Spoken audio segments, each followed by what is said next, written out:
ప్రపంచంలో ఇప్పుడు అత్యంత ప్రమాదకరమైన సముద్ర మార్గం ఏదైనా ఉందంటే అది హర్ముజు జలసంధి మాత్రమే. అమెరికా ఇజ్రాయెల్తో జరుగుతున్న యుద్ధం నేపథ్యంలో ఈ జలసంధిని ఇరాన్ తన పూర్తి గుప్పెట్లోకి తీసుకుంది. ఎవరు ఈ దారిలో వెళ్ళాలి, ఎవరికి ఆయిల్ సప్లై ఆగిపోవాలి అనేది ఇప్పుడు ఇరాన్ కమాండోలే డిసైడ్ చేస్తున్నారు. అయితే తాజాగా ఇరాన్ పాకిస్తాన్ పరువును బజార్న పడేసింది. మన ఇండియా సత్తాను ప్రపంచానికి చాటింది. పాకిస్తాన్లోని కరాచీకి వెళ్తున్న ఒక భారీ కంటైనర్ నౌకను ఇరాన్ రివల్యూషనరీ గార్డ్స్ సముద్రం మధ్యలోనే సీజ్ చేశారు. సరిగ్గా అదే సమయంలో మన భారతదేశానికి వంట గ్యాస్ తీసుకొస్తున్న నౌకలు మాత్రం ఎలాంటి ఇబ్బంది లేకుండా దర్జాగా ఆ డేంజర్ జోన్ ని దాటుకొని ఇండియాకు చేరుకుంటున్నాయి. అసలు అమెరికాకు ఇరాన్కు మధ్యవర్తిత్వం చేస్తానంటూ బిల్డప్ ఇచ్చిన పాకిస్తాన్ను ఇరాన్ ఎందుకు ఇంత ఘోరంగా అవమానించింది? అసలు పాక్ నౌకలో ఏముంది? ఇరాన్ ఎందుకు సీజ్ చేసింది? ఈ ఒక్క ఇన్సిడెంట్తో ఇరాన్ ప్రపంచానికి ఇచ్చిన మెసేజ్ ఏంటి?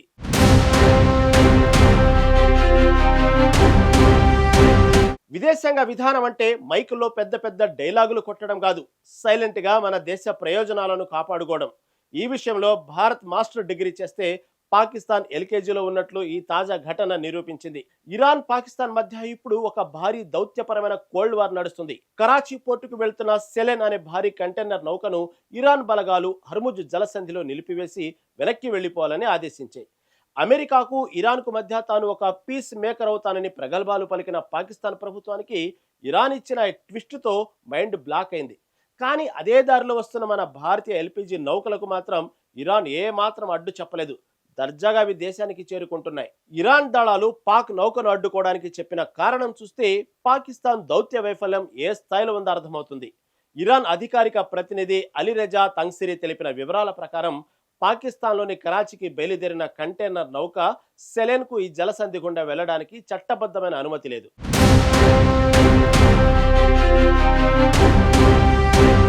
అందుకే ఐఆర్జీసీ దళాలు ఆ నౌకను వెనక్కి మళ్లించాయి. ఇది పాకిస్తాన్కు ఎందుకు అవమానం అంటే రీసెంట్గా పాకిస్తాన్ అమెరికాకు ఇరాన్కు మధ్య శాంతి చర్చలు జరిపించేందుకు తాము మధ్యవర్తిత్వం వహిస్తామని ప్రకటించింది. దాన్ని ఇరాన్ అంగీకరించినట్లే అంగీకరించి ఇప్పుడు పాక్ నౌకలకే పర్మిషన్ లేదని చెప్పడం పాక్ నాయకత్వానికి చెంపపెట్టు లాంటిది. శత్రువుల నౌకలను, అనుమతి లేని నౌకలను హర్ముజ్ గుండా పంపించే ప్రసక్తే లేదని ఇరాన్ ఐక్యరాజ్య సమితి కూడా తేల్చి చెప్పింది. ఈ ఒక్క ఆయిల్ ట్యాంకర్ ఆగిపోవడం వల్ల పాకిస్తాన్కు వచ్చే నష్టం ఏంటి అని అనుకోవచ్చు. కానీ అప్పుల ఊబిలో ఉన్న పాకిస్తాన్కు ఇది ఒక పెద్ద దెబ్బ. పాకిస్తాన్ తమ దేశానికి కావలసిన ముడి చమురును ఎక్కువగా గల్ఫ్ దేశాల నుంచే దిగుమతి చేసుకుంటుంది. ఇప్పటికే విదేశీ మారక ద్రవ్య నిల్వలు అడుగింటిపోయి ద్రవ్యోల్బణంతో పాక్ ప్రజలు అల్లాడిపోతున్నారు. ఇలాంటి సమయంలో కరాచీకి రావాల్సిన ముడి చమురు ఇలా సముద్రంలోనే ఆగిపోతే పాకిస్తాన్లో రాబోయే రోజుల్లో భారీగా పెట్రోలు, డీజిల్ కొరత ఏర్పడుతుంది.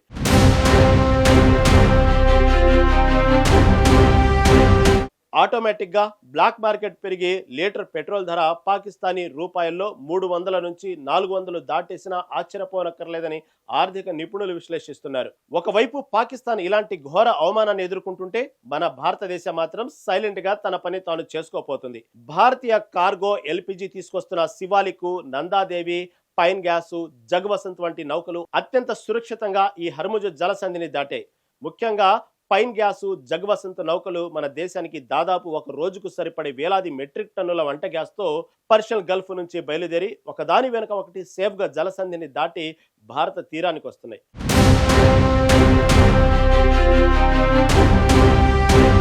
ఈ అమెరికా ఇరాన్ యుద్ధ సమయంలో ఇండియాలో వంట గ్యాసు, పెట్రోల్ కొరత రాకుండా చూడటంలో భారత ప్రభుత్వం తీసుకుంటున్న జాగ్రత్తలకు ఇది పక్కా నిదర్శనం. మనకు అమెరికా, ఇజ్రాయెల్ మిత్ర దేశాలే. అలాగని మనం ఇరాన్తో ఎప్పుడూ శత్రుత్వం పెంచుకోలేదు.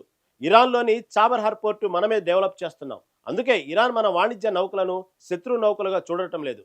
కానీ పాకిస్తాన్ పరిస్థితి వేరు. ఇరాన్కు వ్యతిరేకంగా ఎప్పుడైనా అమెరికాకు పాకిస్తాన్ తన స్థావరాలను ఇస్తుందేమో అన్న భయం ఇరాన్లో ఉంది. అందుకే పాకిస్తాన్ పై నమ్మకం లేక ఇలా అడ్డుకట్ట వేసింది. ఇది గ్లోబల్ డిప్లొమసీలో భారత విదేశాంగ విధానం సాధించిన మరో బిగ్గెస్ట్ సక్సెస్. యుద్ధం జరుగుతున్న సముద్రంలో కేవలం మన జెండా ఉంటే చాలు, నౌకలు క్షేమంగా బయటపడుతున్నాయి.